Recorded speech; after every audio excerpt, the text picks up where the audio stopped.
Hello my dear students, welcome all of you in our PPS video lecture series. I am Professor Bhumi Patel from LJ Institute of Engineering and Technology, and in our previous lectures we are already started our new unit, that is structures, and the most important theory how we can write the structure program, that is already completed. That is how to define structures, how to declare the structure variable, then how to access the members of structure, and last is a initialization. These theories are already completed, and now we are going to start with the new concept, that is array of structures. Now why we require this theory, why we require this concept? For that, understand first the array that we are already discussed in our previous lectures. Suppose I want to store the student details for a single student, then we are creating just one variable s1. Suppose I want to store for a 50 students, then you are creating the 50 variables s1, s2. No. So for that we have to use this concept, that is array of structures. Why? Because the array is what? It is a collection of elements with a single name. Clear? So you can write number of data inside one single variable using array. Now here the array of type structures. Suppose I am writing like integer a of 5. That indicates what? The a store 5 integer value. But now my theory is changed. Array of structures, that indicates what? Here array elements are nothing but itself is a structures. Clear? So in array of structures we can say like that each element is of type structure. Clear? So when we are writing this theory, first we have to write the syntax like struct, then structure name, then array name, and inside square bracket we have to write the size. Suppose I want to store for a 10 students, then we have to write size 10. For a 50 students we have to write 50, likewise that. So here I am considering the simple example of students. How many? 5 students, and the members are same, roll number, name and address. Means we are trying to input the data for a 5 students like roll number, name and address, and same data we have to print using this concept. So if you are not using this theory, then in that case you have to write 5 different variables, s1, s2, s3, s4, s5, but it is very lengthy process, and to overcome this problem we have another concept, that is array of structures, that we have to apply. And first is a defining structure. So first we are define the structure like struct student, and inside curly bracket the 3 members, integer roll number, character name and character address, and after semicolon now we are starting our void main. Inside void main we are writing the declaration of structures, that is our second method for declaring structure variable. But now here our title is array of structures, so we have to follow the syntax like struct, then student, then array name is suppose s, and inside square bracket we are writing 5, means 5 students data you can combine using single name s. Clear? And now we have to use another variable, that is integer I.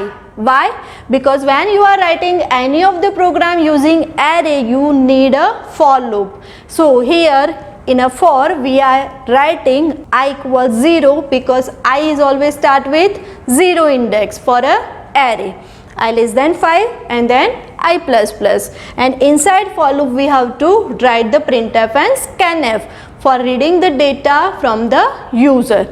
So first here I am writing the message like printf, enter roll number, name, address for a student equal %d and then I plus 1. That indicates the student number will be changed like 1, 2, 3 and so on. So first is 0 plus 1, because I is 0, so 0 plus 1 it becomes 1, then 1 plus 1 it becomes 2 and so on. Clear? And inside scanf we are writing %d for roll number, %s for a name, and again %s for a address. And now you have to use the syntax like s, inside bracket we have to write I. So S of I, that is S of 0, S of 1, S of 2. So in S of 0 you can store the first student data, in S of 1 you can store second student data, S of 2 means third student data, likewise that. Clear? So in end of S of I, then roll number, then comma S of I dot name, and then S of I dot address. So this is what to read the data for a 5 student from the user. Now you want to print the same data using printf statement. So again you have to use for loop, and before for loop we are writing just message in a printf roll number, then /t, name /t, address, likewise that. So what happened, the tabular form you can find in your output, and then inside for loop we have to write the printf to print the all the datas, and for that we are using printf %d, again /t for a tab, %s/t, %s. Clear? And the first data is S of I dot roll number, second S of I dot name, third S of I dot address. So when you are executing this program, the output is just like you have to enter roll number, name and address for a student 1, and suppose I am entering 10 for roll number, name Bhavya, and then address Ahmedabad.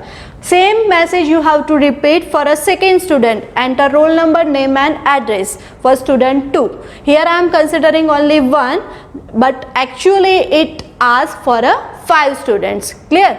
So you have to enter for a 5 different students roll number, name and address, and the message will be printed roll number, name, address, and all the details, all the roll numbers, all the name and address will be printed using the second for loop. Here I am writing only 1, that is 10, name Bhavya, and third is address. Clear? So this is the concept of array of structures. When you are using this concept, when you have a multiple values of different structures, like you want to store the 100 book details, then also you can use this concept. Clear? Now move to the next topic, that is nested structure. The word nested is understand by you all guys. You learn the theory nested if else, you learn the nested loop. Clear? So the word nested means what? You have to put inside of it again, but here the title is nested structure, means inside structure we have to again write the structure. Clear? So we can say like that, one structure is there and inside that structure again the another structure is that is our nested structure. Let's see here the same example I am considering for a student having roll number, name and birth date. Clear? Why? Because the birth date is again 3 members, that is date, month and year. So for that birth date we are specifying another structures. Why? Because suppose in our record students are there, employees are there, and again some another persons are there. Each and every people have birth date. Clear? So when you are want to maintain the record for each and every separate person, for an employee separate, for a student separate, then you can write the separate structure for a birth date and you can call that structure again inside the different structure, for a student also, for employee also, likewise that. Clear? So here I am using the same concept and declare the structure for a birth date, that name is date, and inside that date we are writing 3 members. First is DD for a day, MM for a month and YY for year. This is separate structure, and then again we are writing another structure, that is our main structure for a student having 3 members. First is a roll number, second is a name, and now third member is again structure.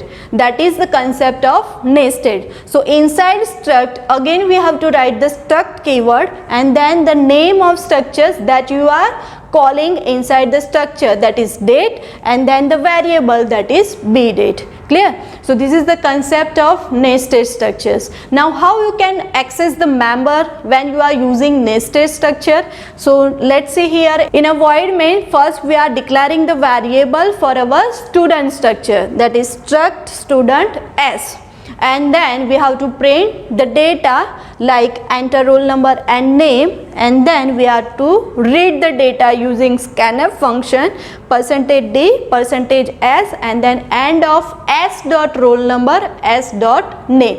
This is already discussed how we can access the members, but now the third member is different. It is not an integer character type, but it is of structure type. So in that case we have to write like the first we are printing the message printf enter birth date, and now in a scanf we are writing 3 times %d because we are calling to the above structure, that is date, and here the 3 members are there. First is a day, month, year. So %d for a day, then month, and then year.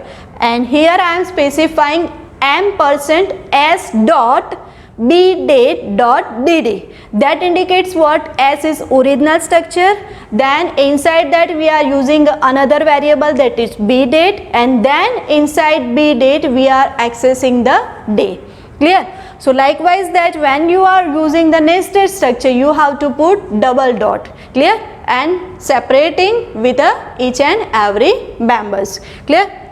Then after dd we have to put for s dot b date dot mm, and third one is s dot b date dot yy. Clear? So this is what? Input from the user, and now we have to print the same details, and for that we are writing like printf roll number equals %d, name equals %s, and then s dot roll number s dot name. So here in this printf statement roll number will be printed, name will be printed, and now after that we are writing another printf for a birth date, that is birth date equal to %d then slash for a date format, %d then slash and then %d, and first value is for s dot b date dot dd, second for a s dot b date dot mm, and third for a s dot b date dot yy. Clear? So in this case you can apply the nested concept. Now what is the output of this program? Let's see here. First the message is display like enter your roll number and name. So I am entering roll number, that is 10, and name is Bhavya. Then enter birth date. So here I am enter the day, that is 3, then month 7, and then year 2012. Then what happened? The next printf will be executed and the same details will be printed like roll number equals 10, name equals Bhavya, and birth date equals 3 then /7 /2012. Clear? I hope you guys understand this both the concept array of structure and nested structure very well. In our next video we will see about the union, that is a different than the structures. If you like this video then thumbs up. If you think this video will help some of your friends then do share this video with them. Also you can subscribe my channel so when I upload new video you get a notification. If you have any doubt feel free contact me.